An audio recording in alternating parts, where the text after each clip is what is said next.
The Casque of Amontillado. The 1,000 injuries of Fortunato I had borne as I best could, but when he ventured upon insult, I vowed revenge.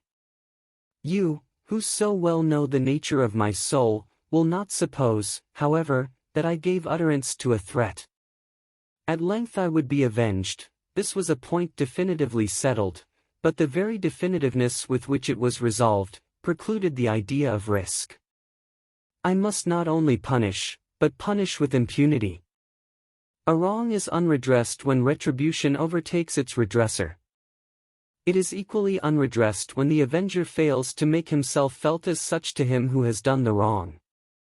It must be understood that neither by word nor deed had I given Fortunato cause to doubt my goodwill.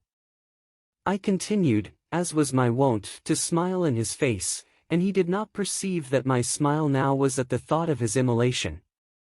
He had a weak point, this Fortunato, although in other regards he was a man to be respected and even feared. He prided himself on his connoisseurship in wine. Few Italians have the true virtuoso spirit. For the most part their enthusiasm is adopted to suit the time and opportunity, to practice imposture upon the British and Austrian millionaires. In painting and gem Fortunato, like his countrymen, was a quack, but in the matter of old wines he was sincere. In this respect I did not differ from him materially. I was skillful in the Italian vintages myself, and bought largely whenever I could. It was about dusk, one evening during the supreme madness of the carnival season, that I encountered my friend. He accosted me with excessive warmth, for he had been drinking much. The man wore motley. He had on a tight-fitting party-striped dress, and his head was surmounted by the conical cap and bells. I was so pleased to see him, that I thought I should never have done wringing his hand. I said to him, "My dear Fortunato, you are luckily met. How remarkably well you are looking today. But I have received a pipe of what passes for Amontillado, and I have my doubts." "How?" said he. "Amontillado? A pipe? Impossible. And in the middle of the carnival?" "I have my doubts," I replied, "and I was silly enough to pay the full Amontillado price without consulting you in the matter. You were not to be found, and I was fearful of losing a bargain. Amontillado. I have my doubts. Amontillado. And I must satisfy them. Amontillado. As you are engaged, I am on my way to Lucchesi. If anyone has a critical turn, it is he. He will tell me, Lucchesi cannot tell Amontillado from sherry. And yet some fools will have it that his taste is a match for your own. Come, let us go." "Whither?" "To your vaults." "My friend, no, I will not impose upon your good nature. I perceive you have an engagement." "Lucchesi, I have no engagement, come." "My friend, no. It is not the engagement, but the severe cold with which I perceive you are afflicted. The vaults are insufferably damp. They are encrusted with nitre. Let us go, nevertheless. The cold is merely nothing. Amontillado. You have been imposed upon. And as for Lucchesi, he cannot distinguish sherry from Amontillado." Thus speaking, Fortunato possessed himself of my arm. Putting on a mask of black silk, and drawing a roquelaure closely about my person, I suffered him to hurry me to my palazzo. There were no attendants at home. They had absconded to make merry in honor of the time. I had told them that I should not return until the morning, and had given them explicit orders not to stir from the house. These orders were sufficient, I well knew, to ensure their immediate disappearance, one and all, as soon as my back was turned. I took from their sconces 2 flambeaux, and giving one to Fortunato, bowed him through several suites of rooms to the archway that led into the vaults. I passed down a long and winding staircase, requesting him to be cautious as he followed. We came at length to the foot of the descent, and stood together on the damp ground of the catacombs of the Montresors. The gait of my friend was unsteady, and the bells upon his cap jingled as he strode. "The pipe," said he. "It is farther on," said I, "but observe the white webwork which gleams from these cavern walls." He turned toward me, and looked into my eyes with two filmy orbs that distilled the rheum of intoxication. "Niter?" he asked, at length. "Niter," I replied. "How long have you had that cough?" "Ugh! Ugh! Ugh! Ugh! Ugh! Ugh! Ugh! Ugh! Ugh! Ugh! Ugh! Ugh! Ugh! Ugh! Ugh!" My poor friend found it impossible to reply for many minutes. "It is nothing," he said, at last. "Come," I said, with decision, "we will go back, your health is precious. You are rich, respected, admired, beloved, you are happy, as once I was. You are a man to be missed. For me it is no matter. We will go back, you will be ill, and I cannot be responsible. Besides, there is Lucchesi." "Enough," he said, "the cough is a mere nothing, it will not kill me. I shall not die of a cough." "True, true," I replied, "and, indeed, I had no intention of alarming you unnecessarily, but you should use all proper caution. A draught of this Médoc will defend us from the damps." Here I knocked off the neck a bottle which I drew from a long row of its fellows that lay upon the mould. "Drink," I said, presenting him the wine. He raised it to his lips with a leer. He paused and nodded to me familiarly, while his bells jingled.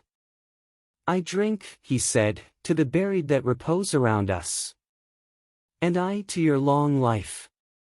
He again took my arm, and we proceeded. "These vaults," he said, "are extensive." "The Montresors," I replied, "were a great and numerous family." "I forget your arms." "A huge human foot d'or, in a field azure, the foot crushes a serpent rampant whose fangs are embedded in the heel." "And the motto?" "Nemo me impune laces sit." "Good," he said. The wine sparkled in his eyes and the bells jingled. My own fancy grew warm with the Médoc. We had passed through walls of piled bones, with casks and puncheons intermingling, into the inmost recesses of the catacombs. I paused again, and this time I made bold to seize Fortunato by an arm above the elbow. "The niter," I said, "see, it increases. It hangs like moss upon the vaults. We are below the river's bed. The drops of moisture trickle among the bones. Come, we will go back ere it is too late. Your cough, it is nothing," he said, "let us go on. But first, another draught of the Médoc." I broke and reached him a flagon of de Grave. He emptied it at a breath. His eyes flashed with a fierce light. He laughed and threw the bottle upward with a gesticulation I did not understand. I looked at him in surprise. He repeated the movement, a grotesque one. "You do not comprehend?" he said. "Not I," I replied. "Then you are not of the Brotherhood." "How?" "You are not of the Masons." "Yes, yes," I said, "yes, yes." "You?" "Impossible." "A Mason?" "A Mason," I replied. "A sign," he said. "It is this," I answered, producing a trowel from beneath the folds of my roquelaure. "You jest," he exclaimed, recoiling a few paces. "But let us proceed to the Amontillado." "Be it so," I said, replacing the tool beneath the cloak, and again offering him my arm. He leaned upon it heavily. We continued our route in search of the Amontillado. We passed through a range of low arches, descended, passed on, and descending again, arrived at a deep crypt, in which the foulness of the air caused our flambeaux rather to glow than flame.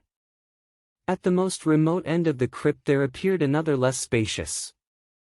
Its walls had been lined with human remains, piled to the vault overhead, in the fashion of the great catacombs of Paris.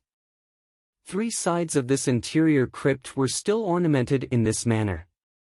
From the 4th the bones had been thrown down, and lay promiscuously upon the earth, forming at one point a mound of some size. Within the wall thus exposed by the displacing of the bones, we perceived a still interior recess, in depth about 4 feet, in width 3, in height 6 or 7. It seemed to have been constructed for no especial use within itself, but formed merely the interval between 2 of the colossal supports of the roof of the catacombs, and was backed by one of their circumscribing walls of solid granite. It was in vain that Fortunato, uplifting his dull torch, endeavored to pry into the depth of the recess. Its termination the feeble light did not enable us to see. "Proceed," I said, "herein is the Amontillado." "As for Luchesi, he is an ignoramus," interrupted my friend, as he stepped unsteadily forward, while I followed immediately at his heels.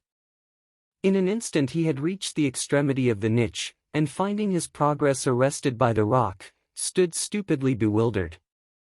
A moment more and I had fettered him to the granite. In its surface were 2 iron staples, distant from each other about 2 feet, horizontally. From one of these depended a short chain, from the other a padlock. Throwing the links about his waist, it was but the work of a few seconds to secure it. He was too much astounded to resist. Withdrawing the key I stepped back from the recess. "Pass your hand," I said, "over the wall, you cannot help feeling the nitre. Indeed it is very damp. Once more let me implore you to return." "No? Then I must positively leave you. But I must first render you all the little attentions in my power." "The Amontillado," ejaculated my friend, not yet recovered from his astonishment. "True," I replied, "the Amontillado." As I said these words I busied myself among the pile of bones of which I have before spoken.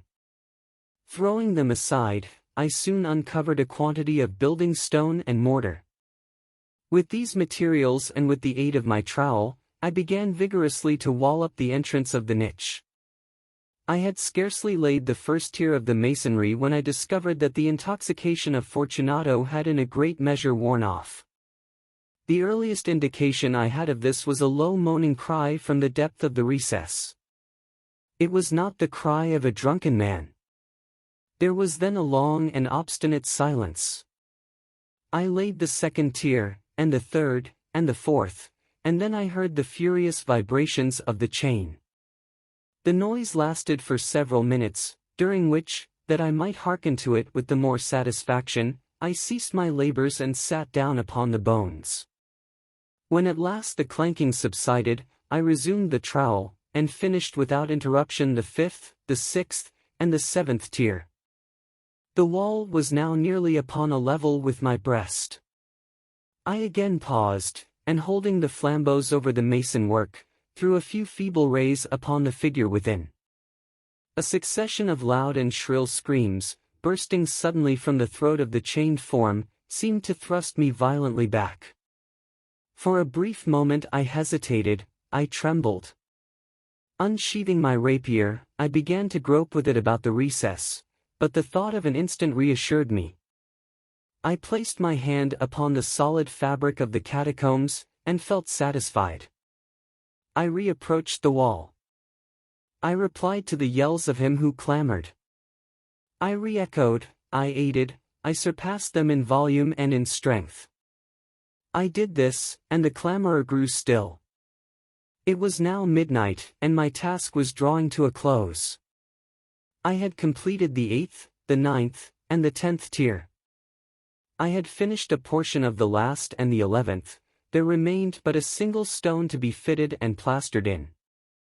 I struggled with its weight, I placed it partially in its destined position.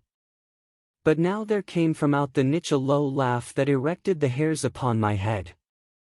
It was succeeded by a sad voice, which I had difficulty in recognizing as that of the noble Fortunato.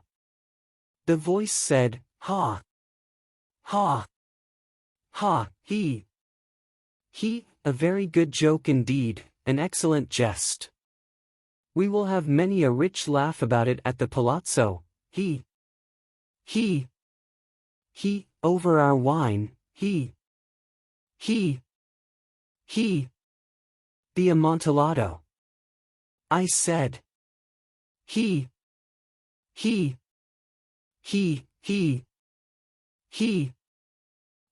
yes, the Amontillado. But is it not getting late? Will not they be awaiting us at the palazzo, the Lady Fortunato and the rest? Let us be gone. Yes, I said, let us be gone. For the love of God, Montresor. Yes, I said, for the love of God. But to these words I hearkened in vain for a reply. I grew impatient. I called aloud, "Fortunato." No answer. I called again, "Fortunato." No answer still. I thrust a torch through the remaining aperture and let it fall within. There came forth in return only a jingling of the bells. My heart grew sick, on account of the dampness of the catacombs.